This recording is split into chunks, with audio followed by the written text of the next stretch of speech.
Bueno, buenas tardes, yo soy el doctor Omar Latino. En primer lugar, quiero agradecer al doctor Horacio Crespo la invitación a la charla, ya que yo, como siempre digo, es lindo hablar de lo que uno hace, lo que uno se dedica.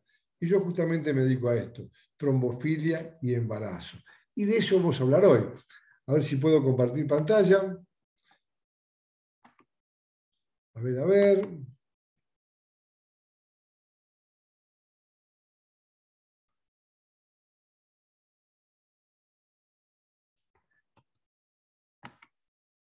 Y ahí estamos, ahí estamos.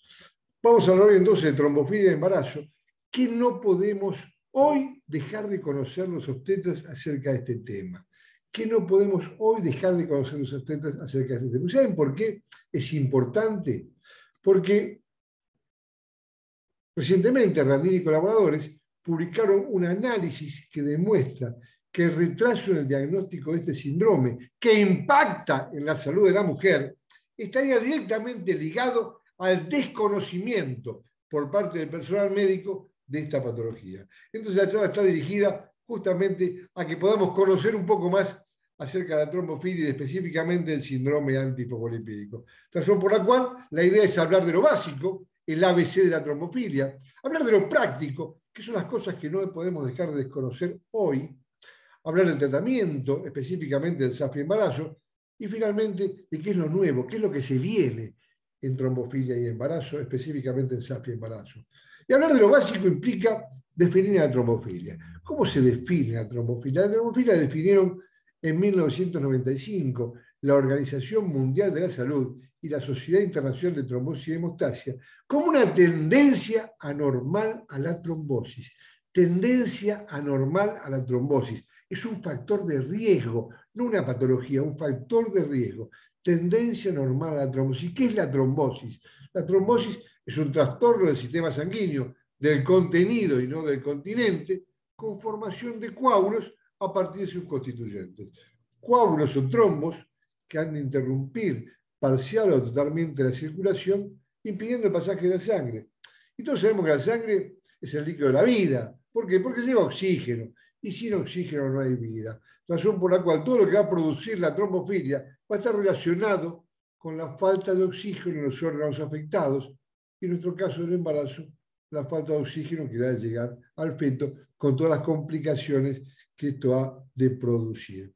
Un concepto importante es que la trombofilia no es solamente un problema obstétrico, es un factor de riesgo general, ya que puede producir trombosis venosa profunda, tromboembolismo pulmonar, infarto agudo del miocardio, accidente de isquemia transitoria, accidente cerebrovascular.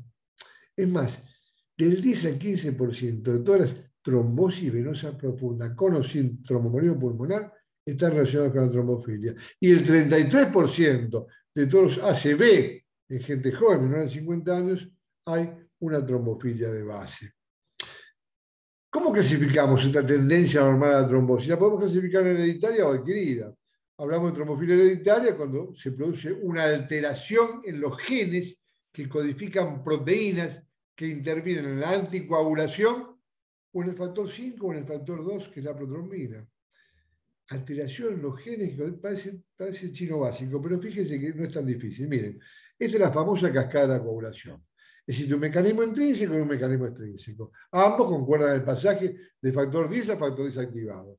El factor desactivado más el factor 5 activado más fosfolípido más calcio hace que la protrombina se transforme en trombina. Y la trombina hace que el fibrinógeno se transforme en fibrina dando origen al coágulo, al trombo. Ahora, ¿qué pasa? Si esto fuera solamente así, toda nuestra sangre estaría coagulada.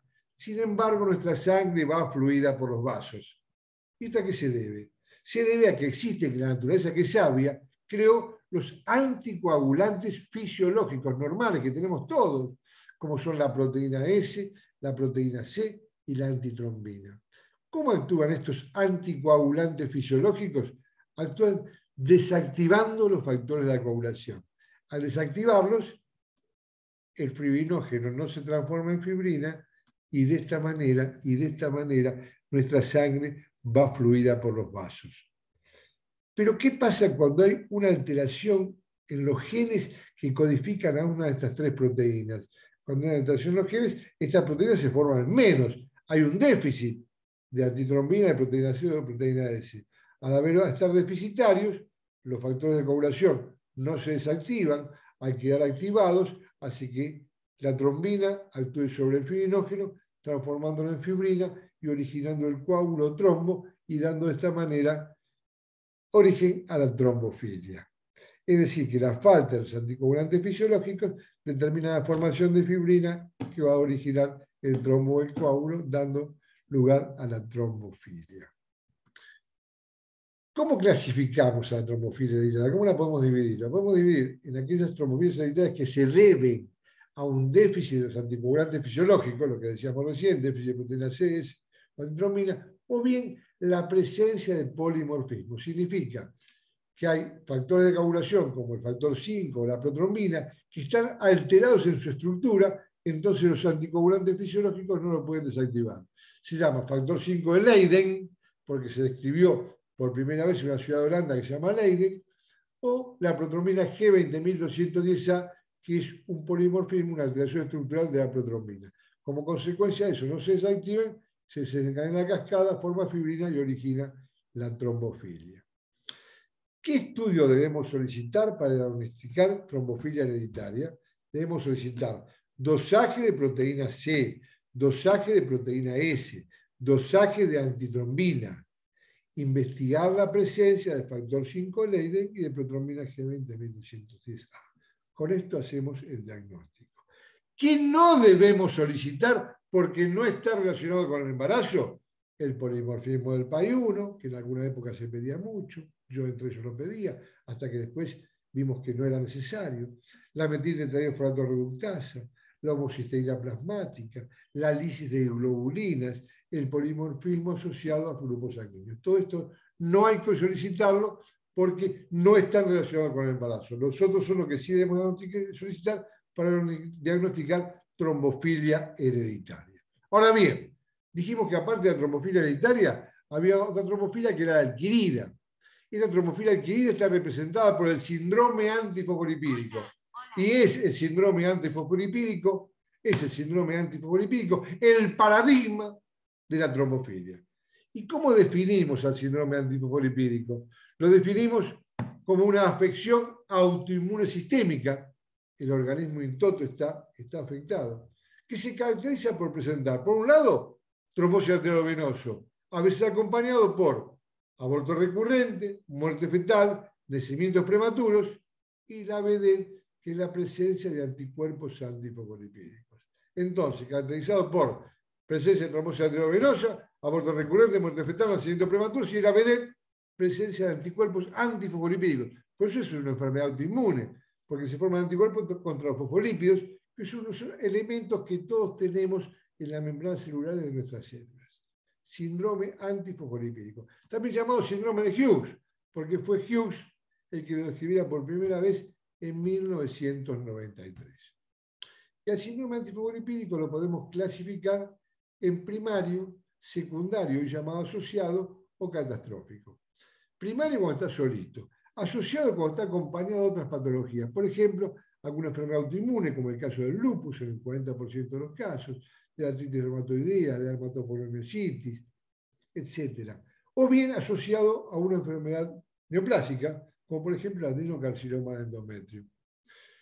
Primario, asociado o secundario y finalmente catastrófico. Catastrófico, muy baja frecuencia, altísima mortalidad. Se trata de 3 órganos trombosados simultáneamente.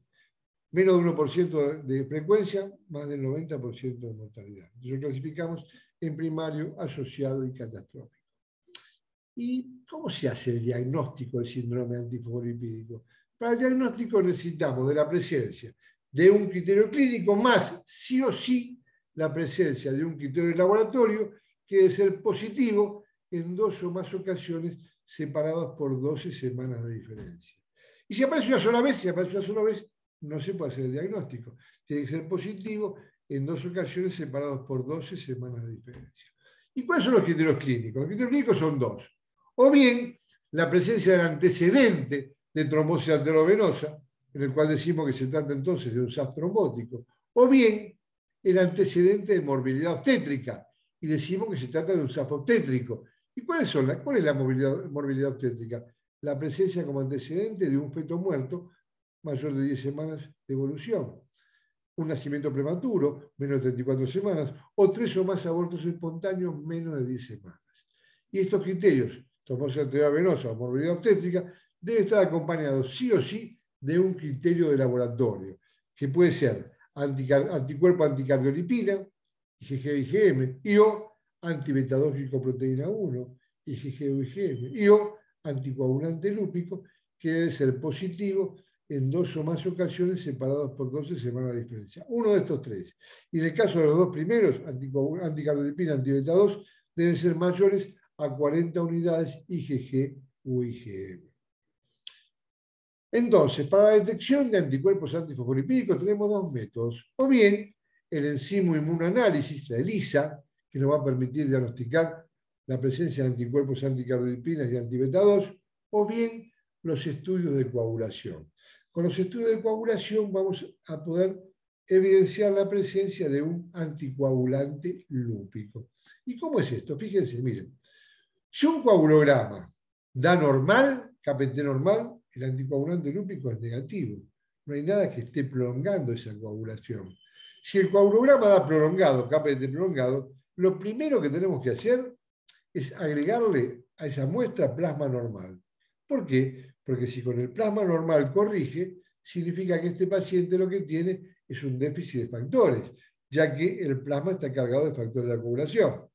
Entonces el anticoagulante lúpico va a ser negativo. Pero si yo tengo un KPT prolongado, a la cual le agrego plasma normal, y sigue siendo prolongado, lo que tengo que hacer es agregarle plaquetas. ¿Por qué? Porque las plaquetas están cargadas de fosfolípidos.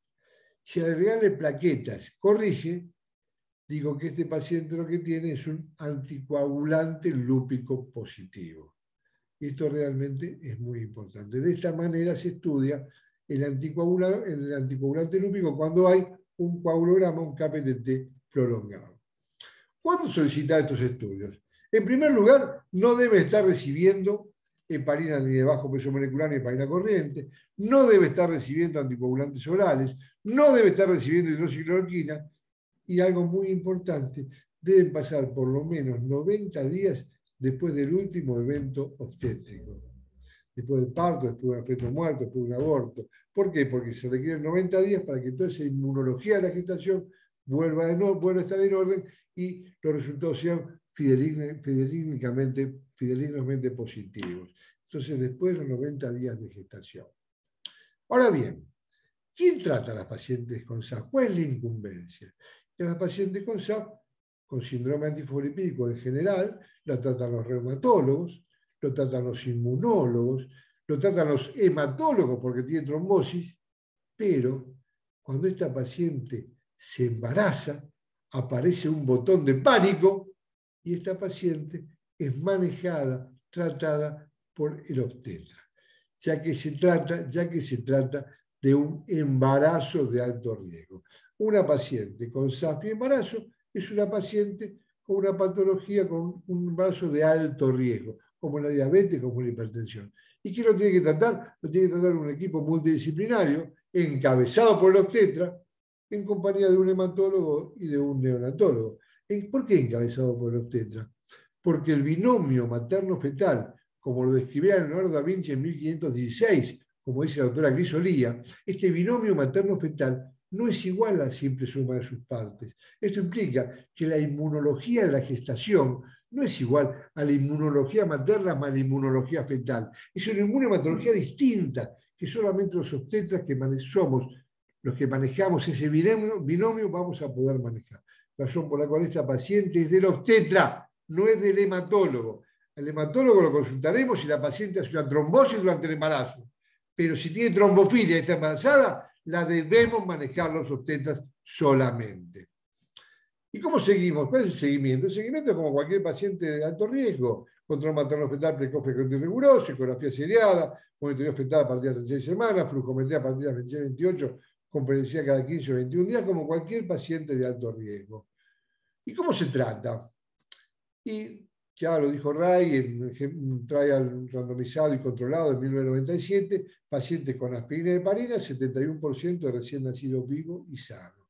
Es decir, que el tratamiento se basa en administrar aspirina a baja dosis, ácido salicílico 100 miligramos, más heparina de bajo peso molecular, fundamentalmente la enoxaparina. Entonces, aspirina y enoxaparina, tratamiento de base para el síndrome antifosfolipídico. Esto se denomina tratamiento convencional. Pero puede ser que le demos aspirina y heparina y la paciente vuelva a abortar o vuelva a tener un feto muerto. Es decir, que haya un fracaso con el tratamiento convencional. Cuando hay un fracaso, recurrimos al tratamiento adicional que está representado por la hidroxicloroquina, por los corticoides y por la gamma globulina. Eso se llama tratamiento adicional. ¿Cuál es la vía de estabilización del embarazo? Se recomienda el parto vaginal. No hay ninguna causa para que tengamos una cesárea electiva. La paciente llega a 38 o 39 semanas, no se desencadena el parto, podemos realizar una inducción sin ningún inconveniente. Es decir, que recomendamos el parto vaginal. Y para terminar este ABC, ¿cuáles son las indicaciones del estudio de trombofilia? ¿Cuándo tenemos que pensar en que una paciente pueda, ginecológica en nuestro caso, embarazada, una paciente que viene a nuestro consultorio, pueda tener trombofilia? Y cuando tiene antecedentes de trombosis arteriovenosa, cuando tiene un KPTT prolongado, si estudio de coagulación prolongada, cuando tiene una VRL falsa positiva. ¿Por qué? Porque la VRL tiene como antígeno un macerado cardíaco que está formado por anticardiolipina, antifosfatidilcerina y colesterol. Quiere decir que una paciente que es VRL positiva, lo único que tiene a prima facie son anticuerpos antifosfolipídicos positivos. Hay que hacer estudios específicos de sífilis, como la TIT, test de inmunización de treponema, para decir que ese VRL se debe a la sífilis, y que la paciente tiene sífilis. Enfermedad del tejido conectivo, ya que el 40% de las lúpicas tienen SAP. Estudio de anticuerpos, trombocitopenia sin explicación y lo más importante de todo, toda paciente que concurra a nuestro consultorio y tenga aborto recurrente, antecedente de aborto recurrente, 3 o más pérdidas menos de 10 semanas, muerte fetal, una pérdida más de 10 semanas, prematuridad menos de 34 semanas, preeclampsia, restricción de crecimiento, desprendimiento, en todos estos casos tenemos que pensar que la paciente puede tener una trombofilia, un síndrome antifosfolipídico y va a haber que estudiar. Todo esto es lo básico, el ABC. Ahora, ¿qué es lo práctico? ¿Qué es lo que sí o sí debemos hoy por hoy conocer? Fíjense, en el caso de la trombofilia hereditaria, no se recomienda estudiar ni tratar a la trombofilia hereditaria en pacientes con antecedentes de aborto, ni muerte fetal, ni complicaciones obstétricas. Solo deben ser estudiadas aquellas pacientes que presenten antecedentes familiares o personales de trombosis. Antecedentes personales o familiares de trombosis. Es decir, esos antecedentes representan un factor de riesgo para el presunto diagnóstico de trombofilia hereditaria. Solo estudiar trombofilia hereditaria con antecedentes familiares o personales de trombosis. ¿Y qué pasa con el síndrome antifosfolipídico? Si bien es cierto que para el diagnóstico del SAP, como dijimos antes, se requiere la presencia de un criterio clínico más un criterio de laboratorio, anticardiolipina, antibetazo o anticoagulante lúpico positivo, no es cierto que solo con eso hoy podamos manejar y tratar correctamente a la paciente con SAF y embarazo. Es decir, que ya no podemos decir a una paciente, tiene SAF y hay que tratarla. Tenemos que conocer otras cosas. ¿Y qué es lo que tenemos que conocer? Tenemos que conocer los factores de riesgo que puede tener esta paciente, porque estos factores de riesgo van a influir en la evolución del embarazo y del tratamiento que vamos a indicar. ¿Y cómo se hace el diagnóstico de factores de riesgo? Los factores de riesgo están relacionados con la correcta evaluación del criterio clínico y del criterio de laboratorio. Correcta evaluación del criterio. ¿Por qué? Y porque ¿tiene el mismo valor la presencia de una otra forma de SAP primario asociado? Y la respuesta es no. ¿Por qué? Porque un SAP asociado fundamentalmente al lupus, esto representa un factor de riesgo para esa paciente con síndrome antifosfolipídico. ¿Tiene el mismo valor la presencia de uno u otro tipo de SAP trombótico obstétrico? Y la respuesta es no. ¿Por qué? Porque si una paciente tiene un SAP trombótico o un SAP trombótico asociado a un obstétrico, esto representa un factor de riesgo para el criterio clínico. ¿Tiene el mismo valor la presencia de uno u otro tipo de anticuerpo? Y la respuesta es no, ¿Por qué? Porque existe una clasificación, grupo 1 y grupo 2, donde el grupo 1A, que tiene triple positividad de anticuerpos, esta paciente que tiene los 3 anticuerpos positivos, esto representa un factor de riesgo para el criterio de laboratorio. ¿Tiene el mismo valor la presencia de títulos altos o bajos de anti-beta-2 o de anticardiolepina? Y la respuesta es no. ¿Por qué? Porque si tiene más de 40 unidades internacionales, 80, 120, esto representa un factor de riesgo para el criterio de laboratorio. Es decir, los títulos altos son factores de riesgo para el criterio de laboratorio. Entonces, recapitulando, el análisis del criterio clínico y del criterio de laboratorio exhaustivo nos va a permitir evaluar los factores de riesgo iniciales para el SAF y embarazo. ¿Y cuáles son? Historia de trombosis morbidez obstétrica, la paciente que tiene como antecedentes una TBP y aparte tuvo 3 abortos, triple positividad de anticuerpos, altos títulos de anticuerpos o el SAF asociado al lupus eritematoso sistémico. Estos son los factores de riesgo iniciales. Existen también factores de riesgo evolutivos que se presentan con el curso del embarazo, como son el Doppler anormal de la arteria umbilical o el consumo de complemento durante el embarazo. ¿Y por qué hablamos de factores de riesgo? Porque, como dije al principio, los factores de riesgo influyen en los resultados perinatales. Por eso debemos conocerlos. Fíjense, trabajo de Rufanti. Historia de trombosis y morbidez obstétrica o radio 12. Significa que la paciente que tiene las dos tiene 12 veces más posibilidades de, por ejemplo, pérdida de embarazo en pacientes con SAF y embarazo. Triple positividad de anticuerpos, 6 veces más posibilidad de pérdida de embarazo. Presencia de lupus, 12 veces más posibilidades de pérdida de embarazo. Trabajo de Sacone, 30% de nacidos vivos cuando hay triple positividad de anticuerpos. Trabajo nuestro, latino y colaboradores, presentamos en la revista Lupus en el 2017 que los pacientes que tenían triple positividad de anticuerpos solo tenían en nuestra estadística 57% de posibilidades de tener un hijo vivo y sano. En cambio, con un solo anticuerpo positivo, el 87.6% de posibilidades de tener un hijo vivo y sano. Trabajo de Simchen, sobre 55 pacientes, aquellos que tenían altos títulos, solamente tenían 35% de posibilidad de tener un hijo vivo y sano. Títulos positivos, pero no elevados, 77%, razón por la cual los títulos elevados son factores de riesgo. Esta placa demuestra que las pacientes con lupus tienen mayor riesgo también de complicaciones durante el embarazo. Estos entonces representan los factores de riesgo iniciales. Pero dijimos también que había factores de riesgo evolutivos. El Doppler anormal de la arteria umbilical y el consumo de complementos. Del primero no voy a hablar, pero me gustaría un poquito introducirlos en por qué el consumo de complementos es un factor de riesgo.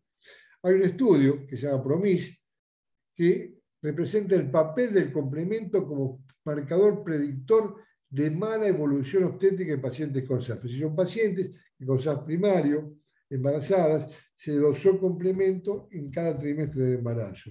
¿Y a qué conclusión se llegó? Se llegó a la conclusión, como decía de Carolis un par de años antes, que la disminución del complemento durante el embarazo representa un factor de riesgo asociado a pérdida del embarazo.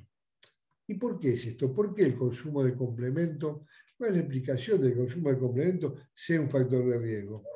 Para eso tenemos que recordar que la placentación normal requiere de la expresión de factores de crecimiento, como el factor de crecimiento vasculoendotelial y el factor de crecimiento placentario, que deben interactuar con los receptores de membrana para el factor de crecimiento vasculoendotelial. Este factor de crecimiento se une al receptor de membrana para el factor de crecimiento y esa unión, esa interacción desencadena o produce señales angiogénicas que hacen que la placenta tenga un correcto desarrollo vascular, es decir, un desarrollo trofoblástico angiogénico normal. Esto es imprescindible para un buen desarrollo placentario y para que el embarazo siga adelante sin ningún inconveniente. Pero ¿qué pasa cuando aparece en circulación un receptor soluble para el factor de crecimiento vasculoendotelial? Cuando eso ocurre, este receptor soluble secuestra al factor de crecimiento vasculoendotelial, no permite que se una al receptor de membrana, y al no unirse al receptor de membrana, no genera señales proangiogénicas, razón por la cual se produce una mala vascularización de la placenta, una alteración angiogénica de la placenta que lleva a una pérdida del embarazo. Ahora bien, ¿qué ocurre en el síndrome antifosfolipídico? En el síndrome antifosfolipídico se activa el complemento C5A actúa sobre los monocitos liberando receptor para el factor de crecimiento vascular soluble. Este receptor soluble secuestra, toma al factor de crecimiento vascular, impide que se una al receptor de membrana, entonces no genera señales proangiogénicas, hay una mala vascularización de la placenta y esto lleva a la pérdida del embarazo. Por eso, el consumo de complemento, por la activación de complemento durante el embarazo, resulta un factor de riesgo evolutivo para el síndrome antifosfolipídico. Entonces, resumiendo, hoy por hoy no podemos decir esta paciente tiene SAF y démosle aspirina y heparina. No, para poder hoy manejar correctamente a la paciente con SAF y embarazo, debemos saber si es un SAF primario o asociado, si es trombótico o obstétrico, si tiene simple, doble o triple positividad de anticuerpos, si tiene titros bajos o altos de anticuerpos, y si en la evolución del embarazo disminuyó el complemento, siendo todos estos entonces los factores de riesgo para SAF y embarazo. Entonces, interpretar correctamente y exhaustivamente el criterio clínico y el criterio de laboratorio nos va a permitir, por un lado, evaluar la presencia de factores de riesgo y presumir la evolución del embarazo, y por otro lado, establecer el tratamiento adecuado. ¿Y por qué establecer el tratamiento adecuado? ¿Por qué? Porque los factores de riesgo también influyen, no solo en la evolución del embarazo, sino también influyen en el tratamiento. Y veamos por qué. El tratamiento consiste en impedir la formación de trombosis vascular, que no es otra cosa que la vasoconstricción y agregación plaquetaria más la formación de fibrina. Eso lleva a la trombosis. ¿Y qué damos para evitar la vasoconstricción y agregación plaquetaria? Indicamos aspirina en bajas dosis.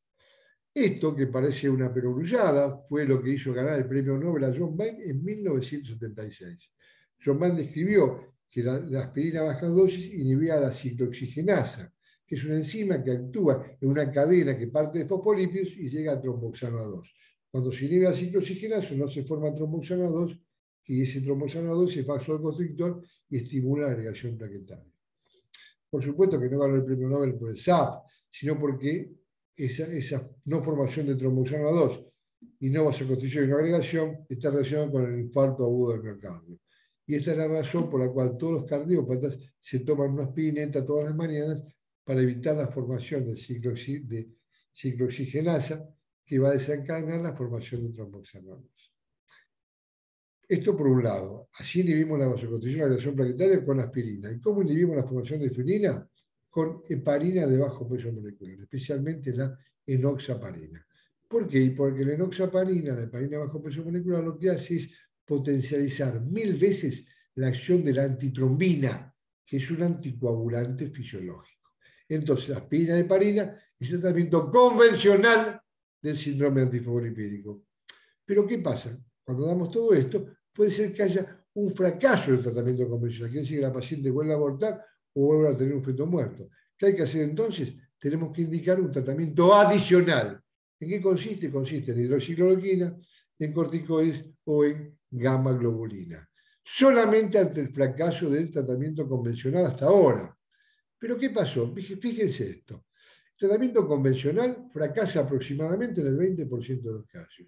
Y algunos últimos estudios han demostrado que este fracaso estaría relacionado con la presencia de factores de riesgo. Quiere decir que la presencia de factores de riesgo, todos los que comentamos antes, de positividad A, serían los responsables de este fracaso. Razón por la cual las pacientes con factores de riesgo se verían beneficiados con el tratamiento adicional sin esperar el fracaso del tratamiento convencional. Quiere decir que si los factores de riesgo producen fracaso del tratamiento convencional, ¿por qué esperar fracasar para indicarlo? Razón por la cual, ¿cuándo se debería indicar tratamiento adicional? Cuando tenemos una paciente con fracaso del tratamiento convencional, le dimos aspirina y heparina y volvió a abortar, o bien cuando están en presencia de factores de riesgo, es decir, cuando tenemos algo de todo esto. Triple positividad, historia de trombosis, trombosis pulmonar artética, altos títulos de anticuerpos, SAF asociado a lupus, doppler normal triumbilical o consumo de complemento durante el embarazo. En esos casos hay que agregar tratamiento adicional sin esperar el fracaso del tratamiento convencional. Entonces, factores de riesgo iniciales evolutivos, tratamiento convencional, más tratamiento adicional sin esperar el fracaso obstétrico. Convencional más adicional sin esperar el fracaso obstétrico. Y se publicó un trabajo multicéntrico internacional, retrospectivo, en el cual nosotros tuvimos oportunidad de participar a través del Hospital Durán, donde se demostró que estos factores, que la presencia de estos factores de riesgo requerían tratamiento adicional, fundamentalmente hidroxicloroquina, y se describió también este trabajo, cuál era la dosis indicada, que son 400 miligramos, 200 y 200 de hidroxicloroquina, y que se debe empezar 30 días antes de la búsqueda, antes del embarazo. Entonces, resumiendo, para poder hoy manejar y tratar correctamente a la paciente con SAF y embarazo, debemos conocer la presencia de factores de riesgo, es decir, si es SAF primario asociado, si es trombótico obstétrico, si tiene simple, doble o triple positividad, si tiene títulos bajos o altos anticuerpos y si consumió complemento durante el embarazo. Quiero mencionar que todo esto que yo estoy comentando ahora, en el 35 Congreso Argentino de Ginecología y Obstetricia FACO 2021, se hizo un consenso en trombofilia y embarazo que yo presidí, que tuvo como secretario Sebastián Udri, como expertos a la profesora Alejandra de Sante Cremonte, a la hematóloga, la doctora Beatriz Girán, al doctor Nicolás Ávila, que hace embarazo de alto riesgo, al doctor Sebastián Udri, y cuya síntesis dice lo siguiente. En primer lugar, no se recomienda estudiar ni tratar más a la trombofilia hereditaria, excepto ante sus antecedentes personales o familiares de trombosis. Recomendación C. Paciente con 2 abortos menos de 10 semanas y anticuerpos antifosfolipídicos positivos no tienen SAF, tienen que tener 3 abortos.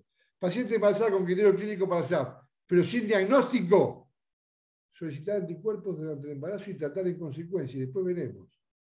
Si la paciente está embarazada y tiene un feto muerto anterior y ya viene embarazada, pedir igual anticuerpos. Paciente sin criterio clínico, pero con triple asociación de anticuerpos, indicar aspirina y heparina. Y si tiene un solo anticuerpo positivo, indicar solamente aspirina. Investigar factores de riesgo siempre, recomendación C. Indicar tratamiento adicional solo ante SAF refractario o presencia de factores de riesgo. Recomendación C. No indicar hidroxicloroquina en forma estándar, sino hay que darle hidroxicloroquina de movida a cualquier paciente que tenga síndrome antifosfolipídico bajo ningún punto de vista. Sabemos que algunos centros hacen eso es erróneo. Deben tener indicación específica, es decir, fracaso del tratamiento convencional o presencia de factores de riesgo para indicar hidroxicloroquina. No solicitar heparinemia. No hay que solicitar heparinemia. No indicar dosis ajustable. Dosis 40 miligramos siempre. Si pesa más de 85, 90 kilos, se puede indicar 80 miligramos. Está el estudio. No hay que cambiar la dosis de acuerdo al Doppler ni nada por el estilo. En noveno lugar, no solicitar estudios para el diagnóstico de SAF en fecundación in vitro fallida. Esto fue lo que dijo el consenso FACO 2021 para trombofilia y embarazo. Vimos lo básico, lo práctico, el tratamiento. ¿Qué es lo que viene? ¿Qué es lo nuevo? Y lo nuevo es el GAPS o la GAPS. ¿Qué es GAPS? GAPS es un score global para síndrome antifosfolipídico y el AGAPS es un score global ajustado en síndrome antifosfolipídico. ¿En qué consiste? El GAPS consiste en darle un valor nomenclar a cada uno de estos ítems. Anticardiolipina 5 puntos, antibeta 2 4, anticoagulante trópico 3, antiprotomía, anticoagulante 3, hiperlipidemia 3, hipertensión arterial 1. Total 20 puntos. El ajustado suprime a la antiprotomía, antifosfolipidemia porque no se hace en todos lados. Y el total da 17. ¿Cuál es el punto de corte? El punto de corte es 7. Así que si cuando hacemos este corte a más de 7, vamos a ver qué pasa. ¿Para qué sirve la GAPS o el GAPS? Sirve como herramienta para predecir la aparición del primer evento trombótico en pacientes con SAF obstétrico. ¿Qué significa esto? Que nosotros 3 meses después del parto hacemos el GAPS o el AGAPS. Si da más de 7, tenemos que pensar que a esa paciente se va a beneficiar con una tromboprofilaxis con aspirina a bajas dosis 100 miligramos por un tiempo prolongado, por lo menos un año. Así que no va a haber que suspender el tratamiento a las 6 semanas, va a haber que darle por lo menos durante un año. ¿Por qué? Porque tiene un score que nos va a indicar que esa paciente tiene posibilidades de tener una trombosis a corto plazo. Razón por la cual hay que darle tromboprofilaxis por tiempo más prolongado. Esto es lo que se viene, esto es lo que se está estudiando para hacer en un futuro próximo.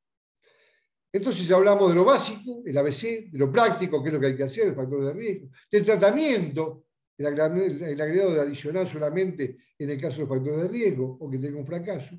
Vimos que era lo nuevo, el GAPS y la GAS, y finalmente debemos decir que siempre existe un último recurso en trombofilia del embarazo. Ese último recurso está relacionado con derivar a la paciente al consultorio de trombofilia del embarazo que funciona en el Hospital Dr. Carlos G. Durán de esta ciudad y el cual yo manejo, soy jefe del servicio de obstetricia de Durán. Así que, si no lo pueden manejar, es buena la derivación a nuestro hospital. Y ahora, para terminar, quiero descontarles que desde 1984 se realiza un Congreso Internacional de Anticuerpos Antifosfolipídicos en alguna ciudad del mundo. Congreso Internacional de Anticuerpos Antifosfolipídicos. Fíjense, en el 2002 hizo en Taormina, el 2004 en Australia, en el 2007 se hizo en Francia, en el 2010 en Texas, en Dallas, en el 2013 en Brasil, en el 2015 se hizo en la Chipre turca, con Darkham, en el 2019 en Manchester, y en el 2022 el 17 Congreso Internacional de Síndrome Antifosfolipídico se realizó en Córdoba, en la República Argentina, a instancia de la doctora Paula Alba y del doctor Guillermo Poncestel, que son dos reumatólogos que trabajan en Córdoba. En base a ellos se realizó por primera vez en la historia de este Congreso Internacional, el 17 Congreso Internacional, se realizó en la República Argentina. Así que ahora, cada vez que se menciona en el mundo los Congresos Internacionales de Anticuerpos Antifosfolipídicos, se va a mencionar a la República Argentina. Y les paso un chimento. Si no tuvieron posibilidades de ir a Córdoba a este congreso, los esperamos en el ICAPA 2025, del 10 al 13 de septiembre del 2025, en Kioto, Japón, donde se va a realizar entonces el 18º Congreso Internacional de Anticuerpos Antifosfolipídicos. Nada más, gracias por escucharme y hasta la próxima. Gracias.